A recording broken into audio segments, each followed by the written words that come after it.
Welcome to D K online classes. ముందుగా అందరికీ నూతన సంవత్సర శుభాకాంక్షలు. రేపటి నుండి టెట్ ఎగ్జామ్ ప్రారంభమవుతుంది కాబట్టి దాదాపు అందరూ చదివి ఉన్నారు. సో వారి కోసం ఒక ర్యాపిడ్ రివిజన్ కోర్స్ పేరుతో సాంఘిక శాస్త్రానికి సంబంధించి ఒక క్లాస్ చేయడం జరిగింది. సో మీరందరికీ రివిజన్ అయ్యే విధంగా ఆ క్లాస్ ఉంటుంది. సో కాబట్టి ఈ క్లాస్ విని మీరు ఎక్కువ మార్కులు పొందుతారని ఆశిస్తూ wish you all the best. మనకి 6th క్లాస్లో వచ్చేసి ఫస్ట్ లెసన్ పటాల అధ్యయనం తయారీ. ఓకే, మరి ఈ పటాల అధ్యయనం తయారీలో భాగంగా వచ్చిన అంశాలు ఏంటంటే చిత్తుపటం అంటున్నాడు. చిత్తుపటం అంటే ఏంటి? మనం ఏ కొలతలు లేకుండా, ఓకేనా, ఎలాంటి దూరం లేకుండా, కొలతలు లేకుండా గీసేదాన్ని చిత్తుపటం అంటారు. మనం అన్ని కూడా గీసుకుంటాం, చాలా వరకు ఉంటాయి, ఓకేనా. ఆ విధంగా కాకుండా ఒక ఖచ్చితమైన దాంతో గీసేవి మనకి స్కేల్ ఆధారంగా, తర్వాత ప్రకటన స్కేల్ ఆధారంగా గీయడం జరుగుతుంది. సో మరి ఏ పటం గీసినా కానీ ఆ పటంలో ఈ విధంగా బాణం గుర్తు చూపిస్తారు. బాణం గుర్తు చూపించే దాన్ని ఏమంటారంటే ఉత్తర దిక్కును సూచిస్తుంది. ఉత్తర దిక్కును సూచించేది ఏంటంటే మనకి బాణం గుర్తు. అది ఒకటి గుర్తుపెట్టుకోవాలి. మీకు దిక్కులు ఈజీగా ఒకసారి గుర్తుపెట్టుకోండి. మరి ఇది ఉత్తరం, ఓకేనా. దానికి ఆపోజిట్గా దక్షిణం ఉంటుంది. తర్వాత ఇక్కడ తీసుకున్నట్లయితే తూర్పు వైపు, కుడివైపు తూర్పు ఉంటుంది. తర్వాత ఎడమ వైపు పడమర ఉంటుంది, ఓకేనా. ఈ 4 మనం గుర్తుండాలి. ఇవి గుర్తు లేకుంటే మనం మ్యాప్ని చదవలేము, పటాన్ని అధ్యయనం చేయలేము. కాబట్టి ఇది ఒక అంశం గుర్తుపెట్టుకోవాలి. తర్వాత నెక్స్ట్ వచ్చేసి ఇక్కడ ఏమంటున్నానంటే 2 బిందువుల మధ్య దూరానికి, తర్వాత వాస్తవ దూరానికి మధ్యన ఉండే నిష్పత్తిని ఏమంటున్నారంటే స్కేలు అంటున్నారు. ఓకే, ఏ విధంగా మనం 1 కిలోమీటర్ తీసుకున్నాం. 1 కిలోమీటర్ దూరాన్ని ఏ విధంగా చూపిస్తారంటే 1 సెంటీమీటర్గా చూపిస్తాను. 1 కిలోమీటర్ దూరాన్ని ఎందుకంటే పటం మీద 1 కిలోమీటర్ దూరాన్ని చూపించలేము కాబట్టి 1 కిలోమీటర్ దూరాన్ని 1 సెంటీమీటర్ అని, 100 మీటర్లు ఉందనుకోండి 1 సెంటీమీటర్ అని ఈ విధంగా తీసుకోవడం జరుగుతుంది, ఓకేనా. తర్వాత నెక్స్ట్ ఏం చెప్తున్నాడు? స్టేట్మెంట్ స్కేల్ అంటే ప్రకటన స్కేల్ అంటే కూడా ఏమంటున్నాడు? పదాలు చూపించడం అంట, సరళంగా చూపించడం అంట. అంటే స్కేలు ఏదైతే ఉందో దాంట్లో సరళంగా సూచించేదండి ఏమంటున్నాడు? 1 సెంటీమీటర్ = 1 కిలోమీటర్ అని సూచించేది ఏంటంటే ప్రకటన స్కేల్. ఓకే, ఇప్పుడు ఒక ఎగ్జాంపుల్ ఇచ్చాడు. మహబూబ్ నగర్కి వనపర్తికి వాస్తవ దూరం ఎంత ఉంది? 50 కిలోమీటర్లు ఉంది. ఓకే, కానీ దానికి దూరం ఎంత తీసుకున్నాడు? ఇక్కడ 5 సెంటీమీటర్లే తీసుకున్నాడు. 5 సెంటీమీటర్లు అంటే ఇక్కడ ఏమంటున్నాడు? 1 సెంటీమీటర్ = 10 కిలోమీటర్లు అవుతుంది. 1 సెంటీమీటర్ = 10 కిలోమీటర్లు అవుతుంది. ఓకే, దీని తర్వాత టాపిక్ ఏంటంటే చిహ్నాలు అంటే ఏంటంటే పటాలు తయారు చేసే వాళ్ళ అవసరాలకు అనుగుణంగా చిహ్నాలు అనేది తయారు చేసుకుంటారు, ఓకేనా. పటాల్లో ఉపయోగించే సాధారణ చిహ్నాలనే సాంప్రదాయక చిహ్నాలు అంటారు. సాధారణ చిహ్నాలని సాంప్రదాయక చిహ్నాలు అంటారు. చూడండి, ఇక్కడ మనకి సాంప్రదాయక చిహ్నాలు అనేది ఇవ్వడం జరిగింది. ఒకటి చెట్టు, తర్వాత చెరువు, మట్టి రోడ్డు, తారు రోడ్డు ఇచ్చాడు, ఓకేనా. ఇక్కడ కింద మసీదు, గుడి, చర్చి ఇవ్వడం జరిగింది. ఇవన్నీ మనకు తెలిసిన అంశాలే, ఒకసారి చూస్తే గుర్తుపట్టవచ్చు. కాకపోతే ఏంటంటే ఇక్కడ కొత్తగా ఇచ్చింది ఏంటంటే ఒకటి బ్రాడ్ గేజ్ రైలు మార్గం, రెండోది మీటర్ గేజ్ రైలు మార్గం.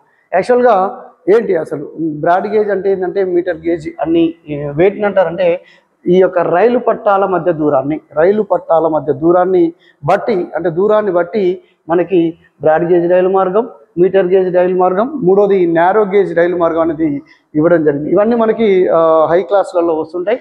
సరే, ఇక్కడ బ్రాడ్ గేజ్ రైలు మార్గానికి ఈ గుర్తు ఇవ్వడం జరిగింది. తర్వాత మీటర్ గేజ్ రైలు మార్గానికి ఒక లైన్ ఇచ్చి దానికి మధ్యలో మీటర్కి మధ్యలో ఈ విధంగా ఇవ్వడం జరిగింది అనమాట. ఇది మీటర్ గేజ్ రైలు మార్గాన్ని. ఇవన్నీ కూడా మనం దాదాపు చూస్తే పెట్టగలుగుతాం. కాకపోతే మనకు ఎక్కువగా లెసన్లో వచ్చే, అంటే మనం ఎగ్జామ్లో వచ్చే ముఖ్యమైన అంశం ఏంటంటే ఇక్కడ చూడండి ఒకసారి పీటీఓ ఉంది. పీటీఓ అంటే ఏంటి? Post and Telegram office. తర్వాత రెండోది పిఎస్ పోలీస్ స్టేషన్, ఓకే. మూడోది RS railway station, PO post office. PTO, PO, PS, RS వీటి గురించి అడగడం జరుగుతుంది. ఇవి మనం గుర్తుపెట్టుకోవాలి. తర్వాత నెక్స్ట్ వచ్చేసి రెండో టాపిక్ వచ్చేసి, అంటే రెండో లెసన్ గ్లోబు భూమికి నమూనా. ఓకేనా. ఏ కలర్లో ఉంది మనకి భూమి? నీలం రంగులో ఉంది. నీలి చందమామలాగా ఉందని అని చెప్తున్నాడు. అయితే 1400 సంవత్సరంలో శాస్త్రవేత్తలు భూమి బంతి మాదిరిగా గుండ్రంగా ఉంటుందని గ్రహించడం జరిగింది. 1400 సంవత్సరంలో భూమి బంతి మాదిరిగా అదేవిధంగా గుండ్రంగా ఉంటుందని భావించడం జరిగింది. సో అందుకనే మనకి ఇక్కడ ఇది వచ్చేసి యూరప్, ఇక్కడ ఇండియా. సో యాక్చువల్గా యూరప్కి ఇండియా ఎక్కడుందంటే ఈస్ట్ వైపున ఉంది, అంటే తూర్పు దిక్కున ఉంది. కానీ కొలంబస్ ఏం చేసిందంటే భూమి గుండ్రంగా ఉందని భావించి ఆయన పశ్చిమంగా, అంటే భూమిని కనుక చుట్టూ వచ్చినట్లయితే ఇండియాకు చేరుకోవచ్చు అనే ఉద్దేశంతో ఆయన తన ప్రయాణాన్ని పశ్చిమం వైపు కొనసాగించడం జరిగింది. అంటే ఎందుకు పశ్చిమం వైపుకి వెళ్ళాడంటే భూమి గుండ్రంగా ఉందని భావించడం జరిగింది. సో ఆ విధంగా వెళ్ళి ఎక్కడికి వెళ్ళిన ఆయన ఇక్కడ ఒక కొత్త ఖండాన్ని కనుగొనడం జరిగింది. ఏది? అమెరికా ఖండాన్ని కనుగొనడం జరిగింది. ఏ వైపు వెళ్ళాడంటున్నాడు? పశ్చిమం వైపుకి వెళ్ళాడు. ఎక్కడి నుంచి? యూరప్ నుంచి. ఎక్కడ చేరుకుందాం అనుకున్నాడు ఆయన? ఇండియాని చేరుకుందాం అనుకున్నాడు. ఓకేనా? ఈ అమెరికాలోని కరేబియన్ దీవులని ఓకేనా, కరీబియన్ దీవులని చేరుకుందాం అనుకొని అక్కడే ఆగిపోవడం జరిగింది. ఆ విధంగా ప్రపంచానికి తెలియని ఒక కొత్త ఖండాన్ని కనుగొనడం జరిగింది. తర్వాత భూమి మీద మరి మనకు 5 మహాసముద్రాలు 7 ఖండాలు ఉన్నాయి. 5 మహాసముద్రాలు 7 ఖండాలు, ఇవన్నీ మీకు తెలుసు. మీకు 3వ తరగతి 4వ తరగతిలోనే చదువుకుంటాం. సో మరి ఈయన ఇచ్చిన దాంట్లో ముఖ్యమైనది ఏంటంటే ఉత్తర దక్షిణ ధృవాలు. చూడండి ఒకసారి. ఈ విధంగా ఉత్తర ధ్రువం తర్వాత దక్షిణ ధ్రువం ఏ విధంగా మంచుతో కప్పబడి ఉంటాయి. అందుకనే దీన్ని ఏమంటారంటే ఆర్కిటిక్ సముద్రం అంటారు.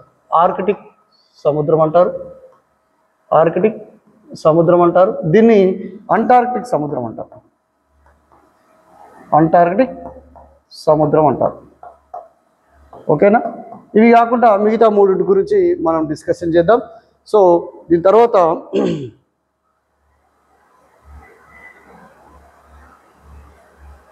మరి మనకి ఇచ్చిన అంశంలో ఏంటంటే ఇంతకుముందుకు వచ్చిన బిట్ ఏంటంటే భూమి ఏ ఆకారంలో కనిపిస్తుంది? మనకి భూమి ఏ ఆకారంలో కనిపిస్తుంది అంటే గోళాకారంలో కనిపిస్తుంది, కానీ ఖచ్చితమైన గోళాకారంలో ఉండదు. భూమి ఖచ్చితమైన గోళాకారంలో ఉండదు, గుండ్రంగా ఉండదు. ఏ విధంగా ఉంటుంది? ఉత్తర దక్షిణ ధ్రువాల వద్ద నొక్కి ఉంటుంది. భూమి దగ్గరికి నొక్కి ఉంటుంది. కాకపోతే ఏంటంటే ఆ తేడా అనేది కనిపించదు, కాబట్టి మనం దాదాపు గుండ్రంగా గోళాకారంగానే కనిపిస్తుందని చెప్పవచ్చు. క్వశ్చన్లో అడిగే విషయం ఏంటంటే భూమి ఇదివరకు అడిగాడు, భూమి గోళాకారంగా ఉంటుంది, ఇది రైట్ ఆర్ రాంగ్ అని అడిగాడు. సో గోళాకారంలో ఉండదు. తర్వాత నెక్స్ట్ వచ్చేసి గ్లోబు మీద గల దిక్కులు అన్నాడు. మరి దిక్కులు అయితే మనం చెప్పుకున్నాం. ఉత్తరం వైపు పైకి తీసుకున్నట్లయితే ఉత్తరం ఉంటుంది, తర్వాత దక్షిణం కిందికి, తూర్పు, పడమర ఈ విధంగా ఉంటుంది. సో ఆ దిక్కులను బట్టి మరి ఏం చేశారంటే మనకి దిక్కులను తెలుసుకోవాలి. అదేవిధంగా దిక్కులతో పాటు భూమి మీద గీయబడిన రేఖల్ని తెలుసుకోవాలి. భూమి మీద గీయబడిన రేఖం ఏం రేఖలు అవి? మనకి భూమి మీద అడ్డంగా గీయబడ్డాయి, తర్వాత నిలువుగా గీయబడ్డాయి. సో అడ్డంగా గీయబడిన వాటిని అక్షాంశాలు అంటారు, తర్వాత నిలువుగా గీయబడిన వాటిని రేఖాంశాలు అని అంటారు. సో ఈ అక్షాంశాలు రేఖాంశాల గురించి చూద్దాం. సో మరి ఈ అక్షాంశాలు రేఖాంశాలు తర్వాత ధృవాలు అని చెప్పుకుంటున్నాం మనం, పైన కింద ఉంటాయని చెప్తున్నాం. వీటి మీద స్పష్టమైన అవగాహన ఉన్న భారతీయ శాస్త్రవేత్తల్లో ముఖ్యమైన వ్యక్తి ఎవరంటే ఆర్యభట్టకి అక్షాంశాలు రేఖాంశాలు మరియు ధృవాల మీద మంచి అవగాహన ఉంది. ఓకే, సో మరి ఇప్పుడు మనం అక్షాంశాల గురించి చూద్దాం. అక్షాంశాలు ఏ విధంగా ఉన్నాయి? భూమికి అడ్డంగా ఉన్నాయి. భూమికి అడ్డంగా పడమర నుంచి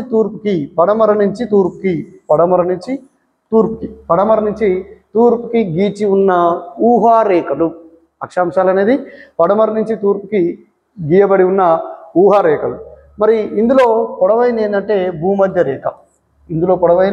మనకి భూమధ్య రేఖ ఇది ఏం చేస్తుంది? గ్లోబ్ని 2 సమభాగాలుగా విభజిస్తుంది భూమధ్య రేఖ. ఓకే, మరి ఈ భూమధ్య రేఖ తీసుకున్నట్లయితే భూమధ్య రేఖ ఎక్కడి నుంచి వెళ్తుందని అడుగుతున్నాడు. భూమధ్య రేఖ ఎక్కడి నుంచి వెళ్తుంది? ఓకే, ముఖ్యంగా 3 మహాసముద్రాల గుండా పోతుంది. భూమధ్య రేఖ 3 మహాసముద్రాల గుండా పోతుంది. ఒకటి పసిఫిక్ మహాసముద్రం. పసిఫిక్ మహాసముద్రం మన గ్లోబ్కి 2 వైపులా ఉంటుంది పసిఫిక్ మహాసముద్రం. ఇది ఒకటి. తర్వాత రెండోది అట్లాంటిక్ మహాసముద్రం. అట్లాంటిక్ మహాసముద్రం. తర్వాత మూడోది హిందూ మహాసముద్రం. ఓకే, ఇదేమో పసిఫిక్ మహాసముద్రం, ఇది అట్లాంటిక్ మహాసముద్రం, ఇది హిందూ మహాసముద్రం. సో ఈ విధంగా 3 మహాసముద్రాల గుండా ఈ యొక్క భూమధ్య రేఖ అనేది వెళ్తుంది. ఓకే, తర్వాత నెక్స్ట్ వచ్చేసి ఏ ఖండాల గుండా వెళ్తుంది భూమధ్య రేఖ? ఏ ఖండాల గుండా వెళ్తుంది? ఒకటి దక్షిణ అమెరికా, రెండోది ఆఫ్రికా, మూడోది ఆసియా. ఓకే, దక్షిణ అమెరికా, ఆఫ్రికా, ఆసియా. ఈ విధంగా 3 ఖండాల గుండా ఈ యొక్క భూమధ్య రేఖ అనేది వెళ్తుంది. చూడండి, ఇక్కడ 3 మహాసముద్రాలు వచ్చేసి పసిఫిక్, అట్లాంటిక్, హిందూ మహాసముద్రం. అదేవిధంగా భూమధ్య రేఖ వెళ్ళే ఖండాలు ఏంటంటే దక్షిణ అమెరికా, ఆఫ్రికా, ఆసియా ఖండాల గుండా వెళ్తుంది. ఓకే, తర్వాత అక్షాంశాలు ఏ విధంగా ఉన్నాయి అంటున్నాడు? అడ్డంగా ఉన్నాయి. అక్షాంశాలు అడ్డంగా ఉన్నాయి. ఓకే, మరి భారతదేశం ఎక్కడుంది? ఉత్తరార్ధగోళంలో ఉంది అంటున్నాడు. భారతదేశం వచ్చేసి ఉత్తరార్ధగోళంలో ఉంది. ఓకే, ఇంకా నెక్స్ట్ పాయింట్ ఏంటంటే భూభాగం కంటే జలభాగం ఎక్కువ ఎక్కడ ఉంది అంటున్నాడు. జలభాగం ఎక్కడ ఎక్కువగా ఉందంటే దక్షిణార్ధగోళంలో జలభాగం ఎక్కువ, సముద్రాలు అనేది విస్తరించి ఉండడం జరుగుతుంది. ఓకే, ఇది అక్షాంశాలకు సంబంధించిన విషయం. తర్వాత రెండోది రేఖాంశాలు. రేఖాంశాలు ఏ విధంగా ఉన్నాయి? నిలువుగా ధ్రువాలను కలుపుతూ, ధ్రువాలను కలుపుతూ ఈ విధంగా రేఖాంశాలు అనేది ఉన్నాయి. ఓకే, తర్వాత ఒకే పొడవును సమానంగా ఉన్నాయి. ఒకే పొడవుతో ఉన్నాయి. అన్నీ కూడా పొడవు సేమ్గా ఉంటాయి. తర్వాత మనకి 2 ముఖ్యమైన రేఖాంశాల గురించి ఇవ్వడం జరిగింది. అవేంటి ఒకసారి చూద్దాం. 2 రేఖాంశాలు. ఒకటి 0 డిగ్రీ రేఖాంశం, రెండవది 180 డిగ్రీల తూర్పు పశ్చిమ రేఖాంశం. 180 డిగ్రీల తూర్పు పశ్చిమ రేఖాంశం. ఇది 0 డిగ్రీస్ ఏమంటారంటే గ్రీనిచ్ రేఖాంశం అంటారు.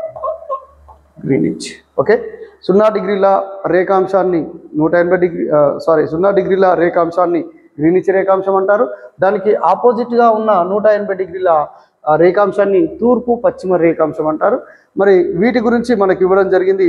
ఈ యొక్క 0 డిగ్రీల రేఖాంశాన్ని ఏమంటారంటే అంతర్జాతీయ ప్రామాణిక కాలమాన రేఖ అంటారు. అంతర్జాతీయ ప్రామాణిక కాలమాన రేఖ. ప్రపంచంలో ఉన్న ప్రతి ప్రదేశం కానీ ప్రతి దేశం కానీ ఈ యొక్క 0 డిగ్రీస్కి అనుగుణంగానే దాని టైంని సెట్ చేసుకోవడం జరుగుతుంది. కాబట్టి దీన్ని ఏమంటారంటే అంతర్జాతీయ ప్రామాణిక కాలమాన రేఖ అంటారు. చూడండి ఒకసారి, గ్రీనిచ్ స్థానిక కాలాన్ని ప్రపంచ ప్రామాణిక కాలమానంగా పరిగణించడం జరుగుతుంది. ఓకే, తర్వాత మరి ఏమంటున్నాడు? 0 డిగ్రీస్ నుంచి 180 డిగ్రీల తూర్పు రేఖాంశం వరకు ఉన్న అర్ధగోళాన్ని పూర్వార్ధగోళం అని అంటారు. ఓకే, మనకి ఇది తూర్పు, ఇది పడమర. ఓకేనా, ఇక్కడ ఉన్న అర్ధగోళాన్ని ఏమంటారంటే పశ్చిమ అర్ధగోళం అంటారు. పశ్చిమ అర్ధగోళం. ఇక్కడ ఉన్నదాన్ని తూర్పు వైపు ఉన్నదాన్ని ఏమంటారంటే పూర్వార్ధగోళం అంటారు. బాగా గుర్తుపెట్టుకోండి, పూర్వార్ధగోళం అంటారు. తూర్పు వైపున ఉన్న అర్ధగోళాన్ని పూర్వార్ధగోళం అని అనడం జరుగుతుంది.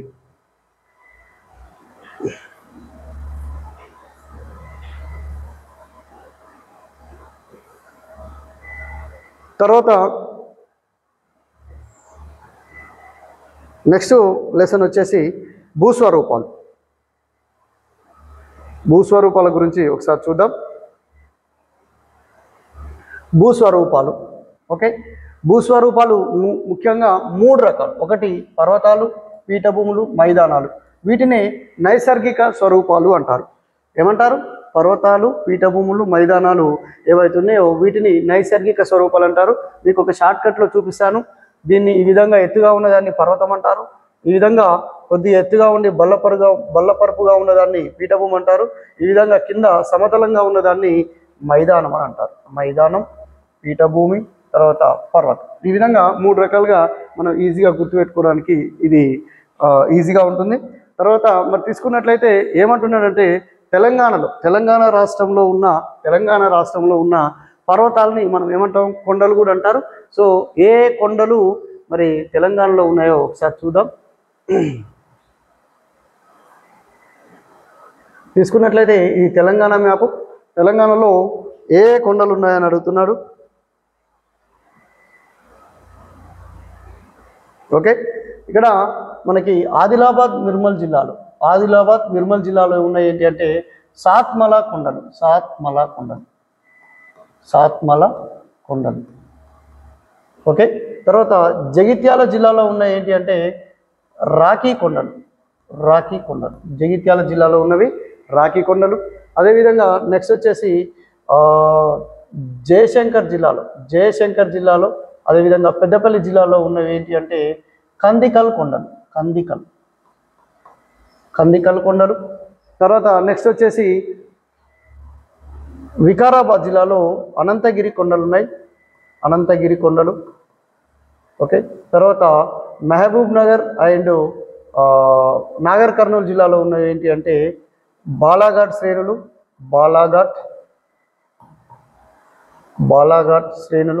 అదేవిధంగా యాదాద్రి జిల్లాలో ఉన్నాయి ఏంటంటే దేవరకొండ కొండలు. ఈ విధంగా కొండల గురించి ఇవ్వడం జరిగింది. మనకి ఆదిలాబాద్ నిర్మల్ జిల్లాలో సాత్మల కొండలు, అదేవిధంగా జగిత్యాల జిల్లాలో రాఖీ కొండలు, తర్వాత అనంతగిరి కొండలు వచ్చేసి వికారాబాద్ జిల్లాలో, తర్వాత మహబూబ్ నగర్ నాగర్ కర్నూలులో బాలాఘాట్ కొండలు, యాదాద్రి భువనగిరి జిల్లాలో దేవరకొండలు, అదేవిధంగా జయశంకర్ మరియు పెద్దపల్లి జిల్లాలో కందికల్ కొండలు అనేది ఇవ్వడం జరిగింది. ఓకేనా, ఈ విధంగా మనకి తెలంగాణలో కొండల్లో భాగంగా, పర్వతాల్లో భాగంగా ఈ కొండల గురించి ఇవ్వడం జరిగింది. సో మళ్ళీ ఒకసారి చూద్దాం కొండల గురించి.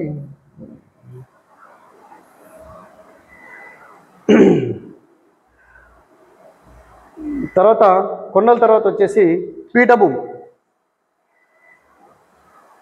పీఠభూమి తీసుకున్నట్లయితే ఏమంటున్నాడు, మన యొక్క తెలంగాణ పీఠభూమి వచ్చేసి పశ్చిమం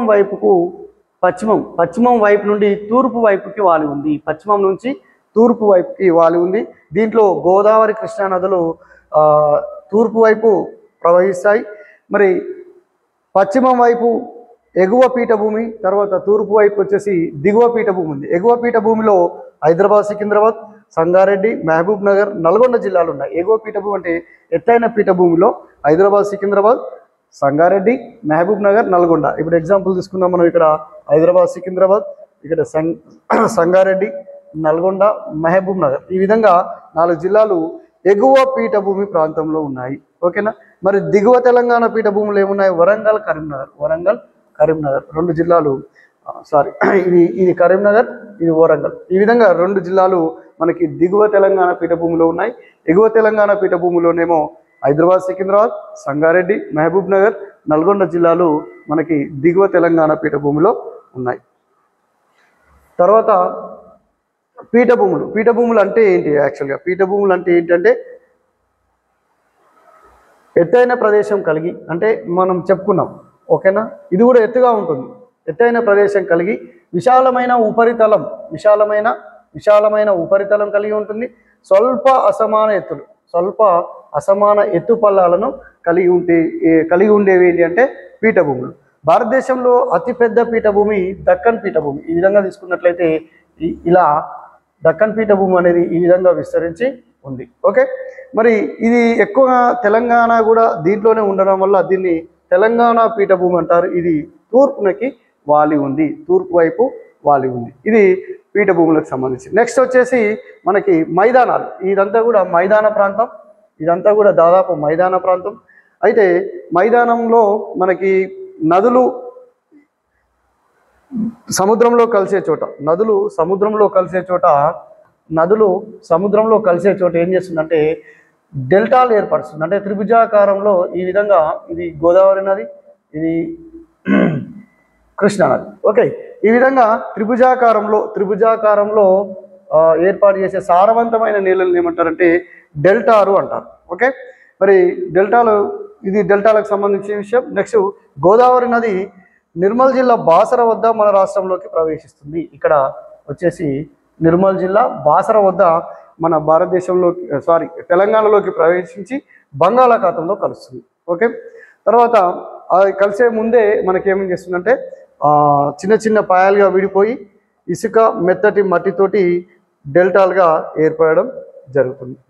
ఓకే, తర్వాత ఇట్లా ఏర్పడేటప్పుడు ఏం చేస్తుందంటే బాగా ఆకులు చెట్లు, మొత్తం ఆకులని చెట్లని అన్నింటిని కూడా తీసుకెళ్ళి ఈ యొక్క ప్రాంతంలో ఇక్కడ నిక్షిప్తం చేస్తుంది. వీటినే ఏమంటారంటే హ్యూమస్ అంటారు.